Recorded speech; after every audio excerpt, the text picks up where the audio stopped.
ওয়াজআলনাকুম শুউবান ওয়া ক্বাবাইলা লিতাআরাফু, তবে আমি মানুষকে বিভিন্ন জাতি এবং গোত্রে বিভিন্ন শ্রেণীতে বিভক্ত করেছি। এই জন্য আমরা দেখি আমাদের মধ্যে এক শ্রেণীর মানুষ আছে যারা অনেক সুন্দর ফর্সা, আবার এক শ্রেণীর মানুষ হলো কালো। আমরা এক শ্রেণীর মানুষকে দেখি যারা ধনী, আরেক শ্রেণীর মানুষ হলো একটু গরিব। এক শ্রেণীর মানুষ সমাজে হলো মালিক পক্ষ, আরেক শ্রেণীর মানুষ হলো শ্রমিক পক্ষ। এরকম একটা পার্থক্য আছে। আল্লাহ ইচ্ছা করলে সবাইকে একই শ্রেণীতে তৈরি করতে পারতেন, কিন্তু আল্লাহ তাআলা এই বিভক্ত করে দিয়েছেন, প্রত্যেককে তার নিজস্ব পরিশ্রমের মাধ্যমে যাতে সে তার অবস্থানকে পরিবর্তন করে এই সুযোগ দিয়েছেন। এই জন্য আমাদের সমাজে আমরা বিভিন্ন ধরনের পার্থক্য বা শ্রেণীতে বিভক্ত দেখতে পাই। আল্লাহ তাআলা এটা করে দিয়েছেন। এবং এই মালিক পক্ষ, শ্রমিক পক্ষ, ধনী গরিব, কেউ হলো রাজা, কেউ হলো প্রজা, এই যে পার্থক্য আল্লাহ করেছেন, এটা আমাদের পরিশ্রমের উপরে ছেড়ে দিয়েছেন, কিন্তু এই সবকিছু করার মালিক আল্লাহ। আল্লাহ তাআলা বলেছেন কোরআন কারিমে সূরাতুল আল ইমরানে, কুলিল্লাহুম্মা মালিকাল মুলক তুতিল মুলকা মান তাশাউ ওয়া তানজিউল মুলকা মিম্মান তাশা ওয়া তুইজ্জু মান তাশাউ ওয়া তুযিল্লু মান তাশাউ বিয়াদিকাল খায়র। কুল, আপনি বলে দিন, কেন আপনি বলে দেন, কুলিল্লাহুম্মা মালিকাল মুলক, আল্লাহ তাআলাই হলো সকল রাজত্বের মালিক, সবকিছুর মালিক কে? আল্লাহ। তুতিল মুলকা মান তাশা, তিনি যাকে ইচ্ছা আল্লাহ তাআলা সম্পদ রাজত্ব দান করেন। ওয়া তানজিউল মুলকা মিম্মান তাশা, এবং আল্লাহ তাআলা যাকে ইচ্ছা সেই মালিক বা মুলক রাজত্ব থেকে সরায়া দেন। ওয়া তুইজ্জু মান তাশা, যাকে ইচ্ছা সম্মান দেন। ওয়া তুযিল্লু মান তাশা, ও যাকে ইচ্ছা অপমানিত করেন। বিয়াদিকাল খায়র, সবকিছু কার হাতে? আল্লাহ। বিয়াদিকাল খায়র, সকল কল্যাণের চাবিকাঠি আল্লাহ তাআলার হাতে। প্রিয় ভাইরা, আমি বোঝানোর চেষ্টা করছি, আল্লাহ তাআলাই আমাদের এই যে বিভিন্ন শ্রেণীতে বিভক্তটা আল্লাহই করে দিয়েছেন, কিন্তু আল্লাহ তাআলা বলে দিয়েছেন ফাইদা কুদিয়াতিস সালাতু ফান্তাশিরু ফিল আরদ, ফান্তাশিরু ফিল আরদ, তোমরা যখন সালাত শেষ হয়ে যায় তখন তোমরা জমিনে বিচরণ করো। ওয়াবতাগু মিন ফাদলিল্লাহ, আল্লাহর দেওয়া অনুগ্রহ, আল্লাহর দেওয়া নিয়ামত, আল্লাহর দেওয়া রিজিক তোমরা তালাশ করো। আল্লাহ তাআলা আমাদেরকে বিভিন্ন জাতি শ্রেণীতে বিভক্ত করে দিয়েছেন। আল্লাহ তাআলা আমাদেরকে সুযোগ করে দিয়েছেন এবং বলে দিয়েছেন, নির্দেশ দিয়েছেন, তোমরা রিজিক তালাশ করো। ওয়াবতাগু মিন ফাদলিল্লাহ, যখন নামাজ শেষ হয়ে যায়, আল্লাহর বিধান ফরজ ইবাদত শেষ হয়ে যায়, তখন তোমাদের পক্ষ থেকে সাধ্য অনুযায়ী তোমরা রিজিকের জন্য বেরিয়ে যাও। বসে থেকো না, তুমি তোমার চেষ্টা করতে থাকো রিজিকের জন্য, কারণ তোমার জন্য হালাল রিজিক উপার্জন করাটাও ফরজ। হালাল রিজিক উপার্জন করাটাও ফরজ। ক্বালা নবী সাল্লাল্লাহু আলাইহি ওয়াসাল্লাম, তলাবু কাসবিল হালালি ফরিদাতুন বাদাল ফরিদা। রাসূলুল্লাহ সাল্লাল্লাহু আলাইহি ওয়াসাল্লাম বলেন, তলাবু কাসবিল হালাল, হালাল উপার্জন করা, হালাল রিজিক কামাই করা, ফরিদাতুন বাদাল ফরিদা, ফরজ ইবাদতের পরে আরেকটা ফরজ। তোমার জন্য নামাজ পড়াটা যেরকম ফরজ, তোমার জন্য রোজা রাখাটা যেরকম ফরজ, তোমার জন্য আল্লাহর বিধান মানাটা যেরকম ফরজ, তোমার জন্য হালাল রিজিক উপার্জন করাটাও ফরজ। এই জন্য প্রিয় ভাইরা, এই হালাল রিজিক উপার্জনের সর্বোত্তম পদ্ধতি হলো নিজের হাতে কামাই করা, নিজের শ্রম দিয়ে কামাই করা। এটা রাসূলুল্লাহ সাল্লাল্লাহু আলাইহি ওয়াসাল্লাম হাদিসে বলেছেন। ক্বালা নবী সাল্লাল্লাহু আলাইহি ওয়াসাল্লাম, মা আকালা আহাদুন তাআমান কাত্তু খায়রুম মিন আইয়াকুলা মিন আমালি ইয়াদি। রাসূলুল্লাহ বলেন, মা আকালা আহাদুন তাআমান কাত্তু, মানুষ এমন কোন হালাল খাবার খায় না, এর থেকে উত্তম হালাল খাবার হতে পারে না। যেই হালাল খাবারটা সে নিজ হাতে উপার্জন করেছে, এর থেকে বেশি খায়রুম মিন আইয়াকুলা মিন আমালি ইয়াদি, নিজ হাতে কামাই করা, নিজে পরিশ্রম করে কামাই করার থেকে হালাল খাবার আর পৃথিবীতে হতে পারে না। একজন লোক মনে করেন মানুষের বাড়িতে কাজ করে খায়, তার উপার্জনটা এখানে কোনো ধরনের সুদ ঘুষের সম্ভাবনা নাই। এখানে নিখুঁত, একেবারে স্বচ্ছ তার পরিশ্রমের কামাই। একজন লোক রিক্সা চালাইলো, একজন লোক একটা গাড়ি চালায়, তার উপার্জনের মধ্যে কোনো ত্রুটি থাকতে পারে না, নিজ হাতে কামাই করা। আপনি ব্যবসা করেন, আপনার ব্যবসার মধ্যেও হারাম থাকতে পারে, আপনার ব্যবসার মধ্যে লুকোচুরি থাকতে পারে, আপনার ব্যবসার মধ্যে মিথ্যা থাকতে পারে। কিন্তু আপনি যদি নিজ হাতে পরিশ্রম করে কামাই করেন, আপনি কৃষিকাজ করে কামাই রোজগার করলেন, এই কৃষিকাজের মধ্যে নিজ হাতে কামাই করার মধ্যে এর থেকে উত্তম হালাল খাবার হতে পারে না। এই জন্য আপনি ইতিহাস যদি দেখেন, নবী রাসূলদের শুরু থেকে শেষ পর্যন্ত প্রত্যেকটা নবী এবং রাসূল তারা নিজ হাতে কামাই করে উপার্জন করেছে। হযরত আদম আলাইহিস সালাম তিনি কৃষিকাজ করার মাধ্যমে উপার্জন করতেন, কৃষিকাজ করতেন। হযরত নূহ আলাইহিস সালাম লোহা দ্বারা বিভিন্ন কিছু তৈরি করে উপার্জন করতেন। হযরত শুআয়ব আলাইহিস সালাম খামারে কাজ করতেন। হযরত মুসা আলাইহিস সালাম আরেকজনের শুআয়ব আলাইহিস সালামের অধীনে কাজ করতেন। আপনি যদি দেখেন ইদ্রিস আলাইহিস সালাম তিনি সেলাই কাজ করতেন। আপনি যদি দেখেন হযরত জাকারিয়া আলাইহিস সালাম রাজমিস্ত্রির কাজ করতেন। আপনি ইতিহাস খুঁজে দেখেন, প্রত্যেকটা নবী রাসূল বিভিন্ন কাজে তাদের কাজের মধ্যে যুক্ত ছিলেন, তারা উপার্জনের মাধ্যমে শ্রম দিয়ে তারা উপার্জন করেছেন। হযরত মুহাম্মদ সাল্লাল্লাহু আলাইহি ওয়াসাল্লামও কিন্তু হযরত খাদিজা রাদিয়াল্লাহু তাআলা আনহার অধীনে চাকরি করেছেন। রাসূলুল্লাহ সাল্লাল্লাহু আলাইহি ওয়াসাল্লাম বলেন, প্রত্যেকটা নবী এবং রাসূল তারা মেষ চড়িয়েছেন, ছাগল চড়িয়েছেন। সাহাবায়ে কেরাম জিজ্ঞাসা করলেন, ইয়া রাসূলুল্লাহ আপনিও চড়িয়েছেন? বলল, নাম, হ্যাঁ আমিও উপার্জনের জন্য, জীবিকা উপার্জনের জন্য মেষ চড়িয়েছি, ছাগল চড়িয়েছি। প্রত্যেকটা নবী রাসূল তারা কোনো না কোনো জায়গায় তারা শ্রমিক ছিলেন, শ্রম দিয়েছেন, পরিশ্রম করেছেন। আমরাও হয়তোবা কিছু কিছু ক্ষেত্রে মালিক হতে পারি, কিন্তু অধিকাংশ ক্ষেত্রে আমরাও কিন্তু শ্রমিক। আপনি সরকারি চাকরি করেন, আপনি সরকারের শ্রমিক। আপনি প্রতিষ্ঠানে শিক্ষকতা করেন, আপনি সরকারের শ্রমিক। আপনি শুধু মনে করবেন না যে যারা শুধুমাত্র মানুষের জমিতে কাজ করে, মানুষের ফ্যাক্টরিতে কাজ করে, গার্মেন্টসে চাকরি করে তারাই শুধু শ্রমিক আর আমরা শ্রমিক না। না, আমরাও সেই শ্রমিকের অন্তর্ভুক্ত, আমরাও শ্রম দিয়ে কামাই করি। আমরা যারা পরিশ্রম করে কামাই করি আমরা সবাই শ্রমিকের অন্তর্ভুক্ত। বিশেষ করে আমরা যখন অন্যের অধীনে কাজ করি তাহলে আমরা শ্রমিক হিসেবে কাজ করি। এই শ্রমিক হিসেবে শ্রম দিয়ে কাজ করা, এটা অধিকাংশেরই আমরা কেউ শ্রম ছাড়া, পরিশ্রম ছাড়া আমরা কেউ উপার্জন করতে পারি না। কোনো না কোনো জায়গায় আমরা শ্রমিকের কাতারে অন্তর্ভুক্ত হয়ে আছি। এটা আমাদের দোষের কিছু না, বা আমরা ছোট হওয়ার কিছু না। এখানে যে মনে করেন গার্মেন্টসে চাকরি করে, সে মনে করেন একজন গার্মেন্টস কর্মী, একেবারে যারা নিম্ন লেভেলে, তাকে আমরা শ্রমিক মনে করি। তার উপরে তাকে যে তদারকি করে সে হয়তো নিজেকে শ্রমিক মনে করে না, কিন্তু তার উপরের বসের কাছে সেও শ্রমিক। একেবারে মূল মালিক ছাড়া বাকি যারা তার অধীনে কাজ করে সবাই শ্রমিক। এটা খারাপ কিছু না। শ্রম দিয়ে কামাই করা এটা লজ্জার কিছু না, বরঞ্চ রাসূলুল্লাহ সাল্লাল্লাহু আলাইহি সাল্লাম তিনি এই শ্রম দিয়ে কামাই করা, পরিশ্রম করা এটাকে উৎসাহিত করেছে। একদিন একজন আনসারী ব্যক্তি মদিনায় থাকা অবস্থায় রাসূলুল্লাহর কাছে আসলেন ভিক্ষার জন্য। আপনারা ইতিহাস হয়তো শুনেছেন, আগে ঘটনা শুনেছেন। রাসূলের কাছে ভিক্ষার জন্য আসলো। রাসূলুল্লাহ সাল্লাল্লাহু আলাইহি সাল্লাম তাকে দেখে দেখলেন, বুঝলেন সে শারীরিকভাবে সক্ষম, অসুস্থ না, পরিশ্রম করার সক্ষমতা তার রয়েছে। রাসূলুল্লাহ সাল্লাল্লাহু আলাইহি সাল্লাম বললেন যে তোমার বাসায় কি আছে? লোকটা বলল, আমার বাসায় একটা কম্বল আর একটা বাটি আছে। একটা কম্বল আর একটা বাটি। রাসূলুল্লাহ বললেন, তুমি যাও, তোমার বাসায় যা আছে তা নিয়ে আসো। রাসূলুল্লাহ সাল্লাল্লাহু আলাইহি সাল্লাম সেই কম্বল এবং বাটিটাকে নিলামে তুললেন সাহাবায়ে কেরামের সামনে।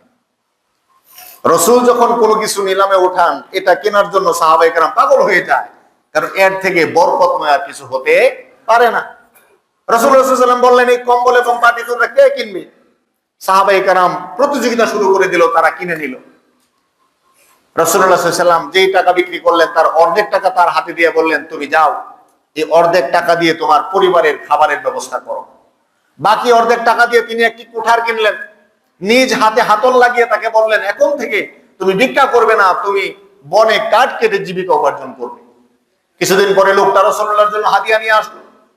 রাসূলুল্লাহ বললেন, তুমি কে? চিনতে পারলো না। বললো, ইয়া রাসূলুল্লাহ, ইয়া মুহাম্মদ, আমি ওই ব্যক্তি যাকে আপনি ভিক্ষা না করে উপার্জন করার পথ দেখিয়ে দিয়েছিলেন।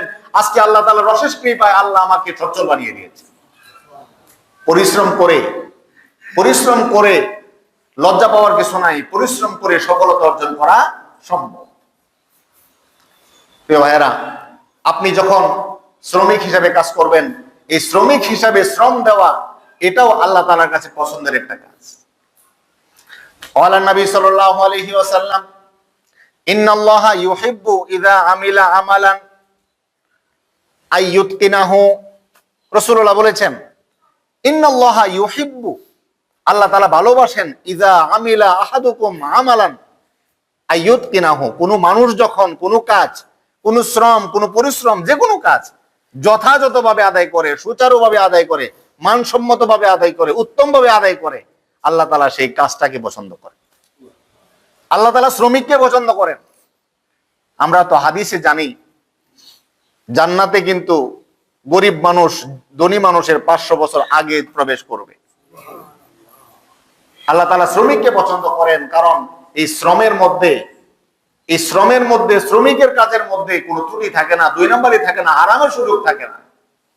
এজন্য আল্লাহ তাআলা এই শ্রমিককে পছন্দ করেন। ইন্নাল্লাহা ইউহিব্বু ইযা আমিলা আহাদুকুম আমালান আইয়ুতকিনাহু, একজন শ্রমিক যখন কোনো কাজ যথাযথভাবে আদায় করবে, আল্লাহ তাআলা সেই শ্রমিককেও ভালোবাসেন। কিন্তু শ্রমিকের কাজ হলো, শ্রমিকের দায়িত্ব হলো শ্রমিকের কাজটাকে যথাযথ আদায় করা। আপনি শ্রমিক হিসাবে মর্যাদা পাবেন, আপনারও তো দায়িত্ব আছে। আপনার যতটুকু দায়িত্ব ততটুকু যথাযথ আদায় করা আপনার দায়িত্ব। আপনাকে যতটুকু দায়িত্ব দেওয়া হয়েছে, আপনি যে সেক্টরে কাজ করেন, যতটুকু লেভেলে কাজ করেন, আপনার যতটুকু আপনার দায়িত্ব ততটুকু কিন্তু আপনার জন্য আমানত।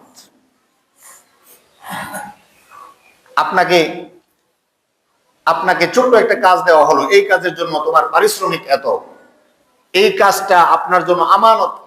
এটা যথাযথ যদি আদায় করেন, আপনার উপার্জনটা হালাল হবে। আপনি যদি এই কাজের মধ্যে ফাঁকি দেন, আপনার উপার্জনটা হারাম হয়ে যেতে পারে। আপনি শ্রমিক হিসাবে আপনার মর্যাদা আল্লাহ তাআলার কাছে আছে। আপনি শ্রমিক হিসাবে আপনার প্রতি মালিক পক্ষের অনেক করণীয় আল্লাহ তাআলা দিয়েছেন, অনেক করণীয়। একজন শ্রমিকের যদি হক নষ্ট করা হয়, সেই লোকটা বান্দার হক নষ্ট করার কারণে জালেম হয়ে যেতে পারে। একজন শ্রমিকের অনেক মর্যাদা দিয়েছেন, কিন্তু আপনি শ্রমিক যখন হবেন, আপনি যে জায়গায় কাজ করবেন, আমিও শ্রমিক, আমিও আপনার এখানে শ্রমিক হতে পারি, আপনিও শ্রমিক হতে পারেন। আমরা যেখানে কাজ করি, আমার ঊর্ধ্বতন কর্তৃপক্ষের দৃষ্টিতে আমি শ্রমিক। আমার সেই জায়গায় আমার কাজটা যথাযথ আদায় করাটা আমার দায়িত্ব, আমার আমানত। আপনি চাকরি করেন, আপনার চাকরিতে যথাসময়ে যাওয়া, যতটুকু দায়িত্ব আছে ততটুকু আদায় করা, এটা আপনার জন্য আমানত, আপনার জন্য দায়িত্ব, সেটা আপনাকে করতে হবে। ফাঁকি দিবেন, মান গসানা ফালাইসা মিন্না, আপনি ধোঁকা দিবেন, রাসূলুল্লাহ বলেন সেই ব্যক্তি আমার উম্মত হতে পারে না। এজন্য প্রিয় ভাইয়েরা, আমরা যারা যেখানে কাজ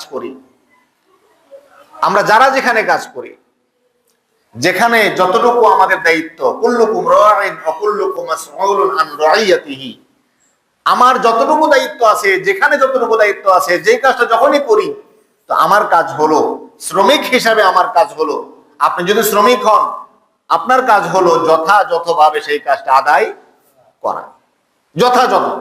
যতটুকু দরকার, যতটুকু চুক্তি, যতটুকু আপনার সঙ্গে কথা হয়েছে, কন্ট্রাক্ট, ততটুকু ওইভাবে কাজটা করা আপনার দায়িত্ব। আপনি শ্রমিক হিসাবে আপনি আপনার কাজ যথাযথ আদায় করবেন।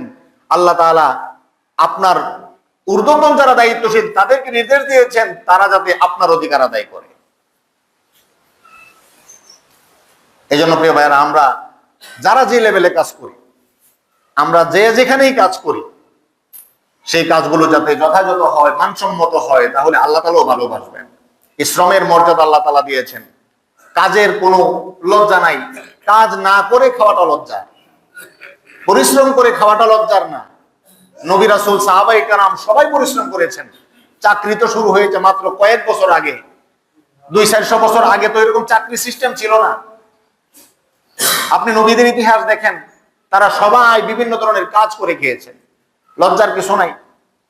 চাকরি একটা সিস্টেম চালু হয়েছে বর্তমান পৃথিবীর জনসংখ্যা, তারপরে বর্তমান চাহিদা অনুসারে আল্লাহ তাআলা মানুষের মেধা দিয়েছেন, সেই মেধার আলোকে অনেক কিছু নতুন নতুন উন্নতি হচ্ছে।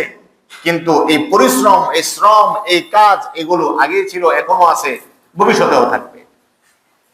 এই জন্য শ্রম দিয়ে খাওয়া, পরিশ্রম করে খাওয়া, কষ্ট করে উপার্জন করা, এটা লজ্জার কিছু না। বরং আল্লাহ তাআলার কাছে আপনার এই শ্রমটা যদি হালাল হয়, আপনার অনেক কোটিপতি লোকের থেকেও আপনার মর্যাদা আল্লাহর কাছে বেশি হয়ে যেতে পারে। শ্রমিকের মর্যাদা আল্লাহ তাআলা কেমন দিয়েছেন?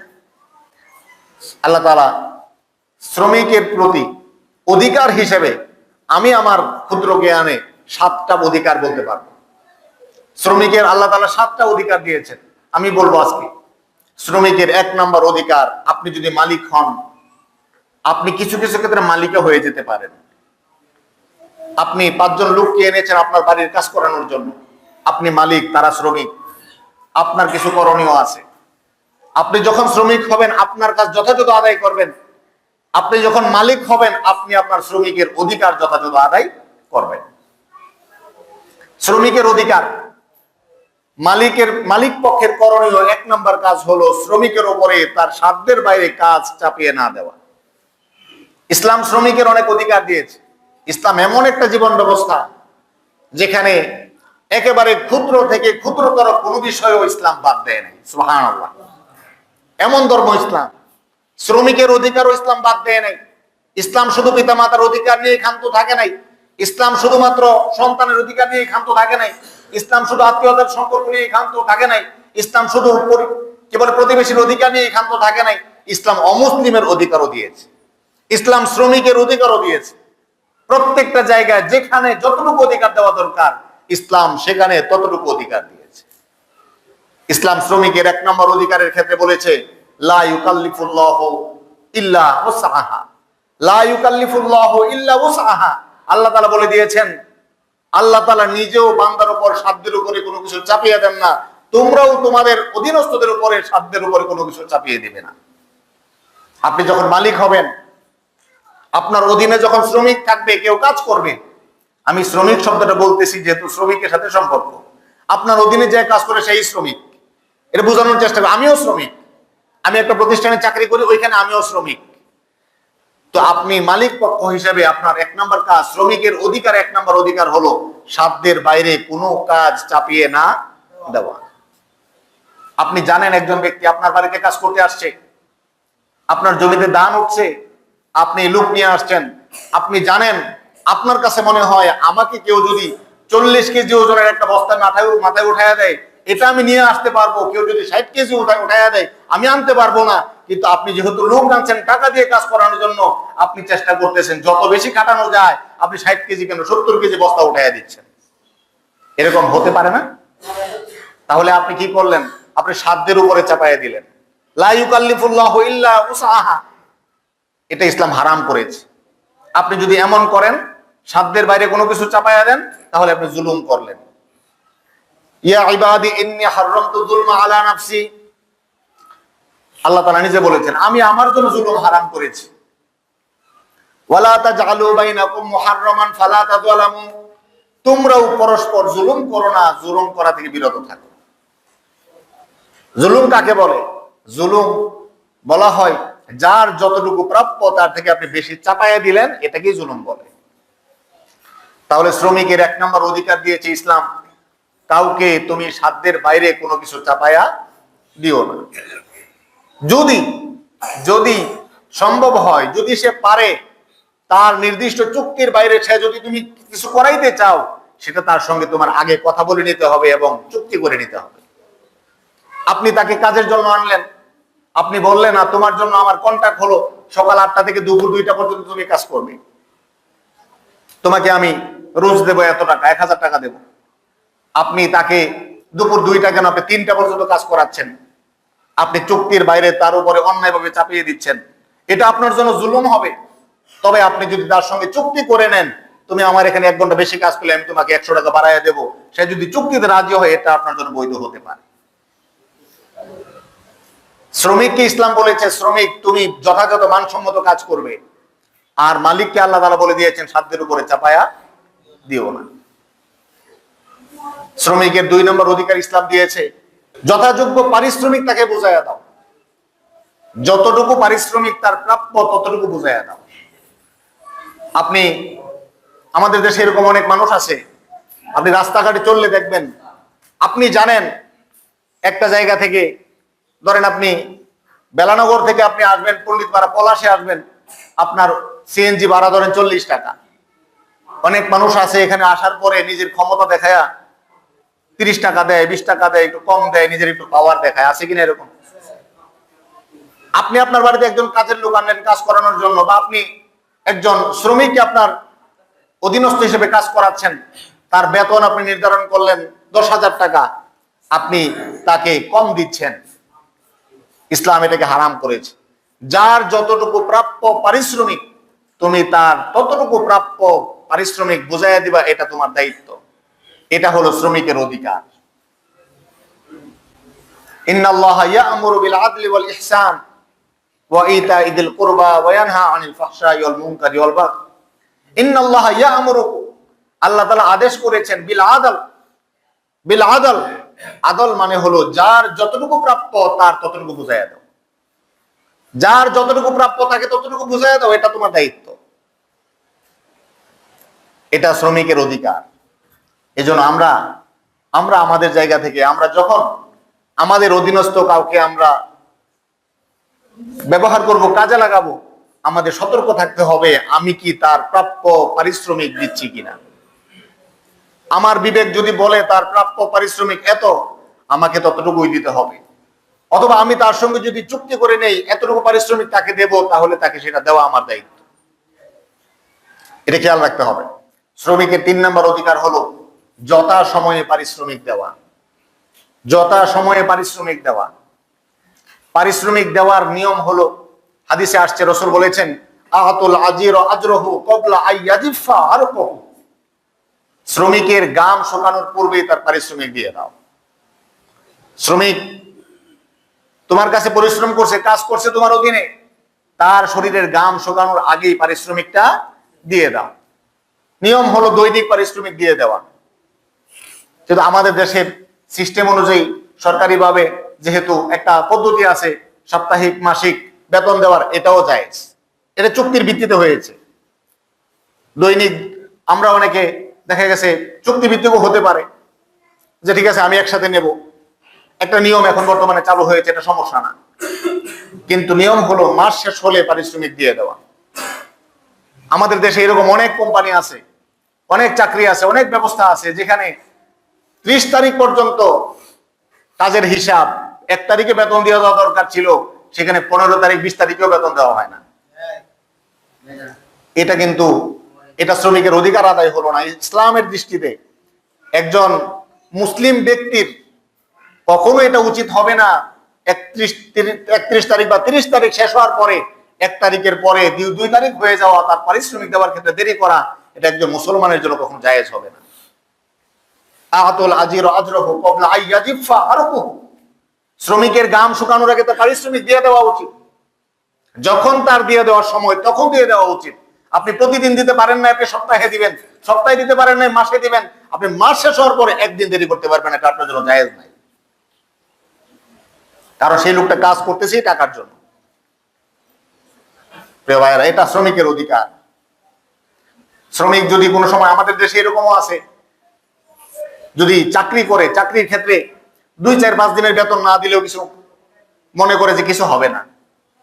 এরকম আপনাদের বাস্তব জীবনের অভিজ্ঞতা আছে কিনা আমি দেখেছি। চাকরি করেছে 2-4-5 দিন কম বেশি, 5 দিন বেশি করছে, 5 দিনের বেতন দেওয়া প্রয়োজন মনে করে না। না, এটা কখনো জায়েজ হবে না, এটা হারাম হবে।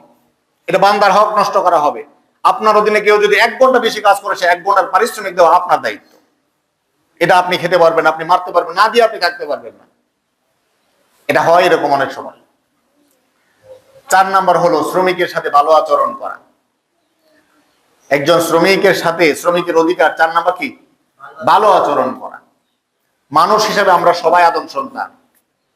মানুষ হিসেবে আমরা সবাই আদম সন্তান। সুতরাং সেই মানুষ হিসেবে আমরা সবাই একজন আরেকজনের উপরে ভালো আচরণ এটা আশা করি। আপনি খারাপ আচরণ করতে পারবেন, আপনার অধীনে আমি চাকরি করতে পারি, কিন্তু আপনি আমার সাথে খারাপ আচরণ করতে পারবেন না, এটা আপনার অধিকার নাই। আপনি আপনি আমার সম্মান নষ্ট করবেন, আমার অধিকার নষ্ট করবেন, বান্দার হক নষ্ট করার কারণে আপনি জালেম হবেন, কবিরা গুনাহ হবে আপনার। আমার সম্মান নষ্ট করার অধিকার আপনাকে দেওয়া হয় নাই। একজন শ্রমিক, তার সম্মান নষ্ট করবেন, তাকে গালিগালাজ করবেন, অশালীন ভাষায় তার গায়ে হাত তুলবেন, তার অধিকার নষ্ট করবেন, এই অধিকার আপনাকে ইসলাম দেয়নি। আপনার অধীনে সে চাকরি করতে পারে, আপনার অধীনে সে চাকরি করতে পারে, কিন্তু তার সাথে খারাপ আচরণ করার দায়িত্ব আপনাকে দেওয়া হয়নি। এটা আপনার দায়িত্ব। আল্লাহ তাআলা কোরআনে ইরশাদ করেছেন, ওয়া'বুদুল্লাহ ওয়া লা তুশরিকু বিহি শাইআন ওয়া বিল ওয়ালিদাইনি ইহসানা ওয়া বিযিল কুরবা। তারপরে এইভাবে অনেক আয়াত বলতে গিয়ে আল্লাহ তাআলা শেষে বলেছেন, ওমা মালাকাত আইমানুকুম ওয়া বিল ওয়ালিদাইনি ইহসানা, তোমাদের পিতামাতার সাথে যেরকম ভালো আচরণ করো, ঠিক তেমনি ভাবে ওমা মালাকাত আইমানুকুম, তোমার অধীনস্থ লোকদের সাথে ভালো আচরণ করাও তোমার দায়িত্ব। এটা আল্লাহর নির্দেশ।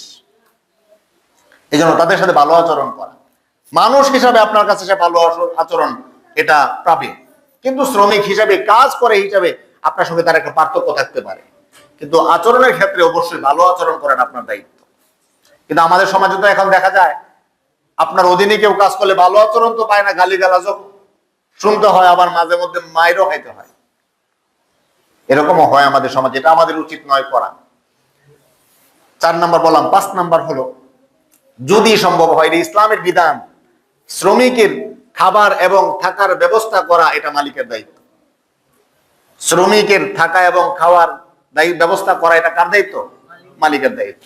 আপনার অধীনে কাজ করে, ইসলামের নির্দেশনা হলো লিল মামলুকি তুআমুহু ওয়া কিসওয়াতুহু, আপনার অধীনে কাজ করে, যতক্ষণ কাজ করবে সেই লোকের খাবার এবং থাকার ব্যবস্থা করা আপনার দায়িত্ব।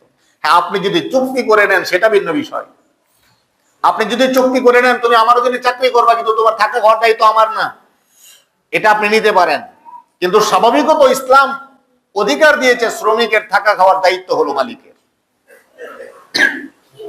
আপনি চুক্তি করে নেন যে আমি থাকা খাওয়ার দায়িত্ব আমি নেব না, তোমার দায়িত্ব তোমার, বেতন আমি তোমাকে বাড়ায় দেবো, হতে পারে আপনার, কিন্তু শ্রমিকের থাকা খাওয়ার দায়িত্ব কার? শ্রমিকের থাকা খাওয়ার দায়িত্ব কার? এটা রাসূলুল্লাহ নির্দেশনা, এটা ইসলামের বিধান, এটা ইসলামের বিধান।